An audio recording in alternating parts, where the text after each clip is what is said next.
Hello everyone, this is my luxury back pack collection.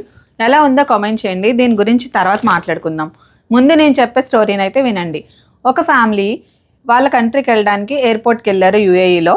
వైఫ్ని సడన్గా ఇమ్మిగ్రేషన్లో ఆపేశారు. మిగిలిన వాళ్ళకి ఏం ప్రాబ్లం రాలేదు.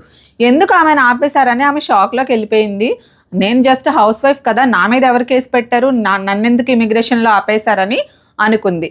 ఆమె చేసిన తప్పేంటో తెలుసా?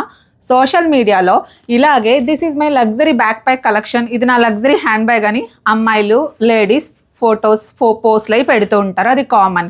దాని మీద ఈమె దిస్ ఈజ్ ఫేక్ అని చెప్పి కామెంట్ పెట్టింది.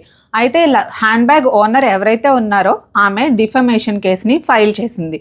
So as per UAE law, online bullying and ఇలాంటి కామెంట్స్ పెడితే చాలా సీరియస్ లీగల్ కాన్సిక్వెన్సెస్ ఉంటాయి, ఇంక్లూడింగ్ జైల్, ఫైన్స్ కూడా ఉంటాయి. సో ఈ విషయం తెలుసుకుని ఎవరి పోస్ట్ మీదైనా మీరు కామెంట్ చేసేటప్పుడు కొంచెం ఆలోచించి జాగ్రత్తగా కామెంట్ చేయండి. అది ఫేక్ అయితే ఏంటి, ఒరిజినల్ అయితే ఏంటి, అప్రిషియేట్ చేస్తే అయిపోతుంది కదా.